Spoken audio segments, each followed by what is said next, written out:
What I thrifted versus how I styled it. I've been wanting to find something to fill our fireplace, and when I saw this thing for $10, I knew I had to take it home with me. I wasn't sure this was for firewood, but I did find someone on Etsy saying it was either a magazine rack / firewood rack. Also, they were selling it for a lot more than $10. So my idea was to paint it black and add in some firewood. So I went to Lowe's and found this mostly matte black paint and began spraying. The instructions do say to only spray in a place where temperatures are between 50 and 90 degrees, but currently I have nowhere to spray this that isn't cold, so I just hoped for the best, and it did end up drying fine. Also, shout out to the snow for acting as a natural tarp.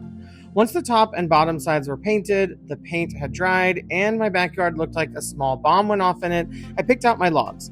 Huge shout out to my grandpa, who is currently kicking cancer's ass again, who cut this wood for me for my birthday party. I had some left over, so I picked out the prettiest pieces, and here's the final project, all complete. Found this lamp base for $4.99 at the thrift store with an interesting shape, and it kind of reminded me of this lamp I've had my eye on for a while, but is way too out of my price range, so I decided to try and DIY it myself. I found this metal lampshade for $1 at a different thrift store and thought they would go perfectly together, and I'm thinking it'll be a great size for my desk. I love the green of the other lamp, but I'm thinking of painting my office green at some point, so I went with this burnt orange color. I realized the shade was missing the right hardware, so I got this clip-on shade holder thing online, and I glued in this drain stopper to the top. Shout out to the guy at Lowe's who really helped me out in finding this. So now that all that's assembled, it's time to paint. I painted the base orange and the inside of the shade white to hopefully give off more light. I did some last minute touch-ups to the bottom of the shade, and it was finally ready to assemble.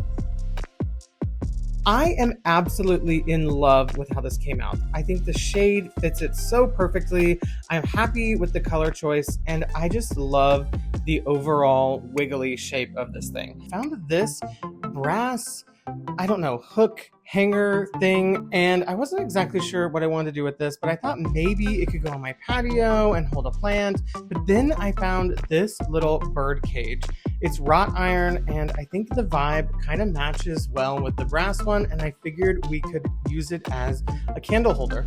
So I'm going to take some wire and just make a tiny little hook and put it all together, and here is what that looks like on my wall. This little metal object caught my eye, and at first I thought it could be for a post outside, like a wind catcher almost, but after reverse image searching it, I found out that it's actually a tabletop armillary sphere, and people are selling this exact one for way more than the $4.99 I got it for. It is really fun to spin it and see how it looks from all angles. Do you think this is a good find and like where I placed it? Let me know in the comments.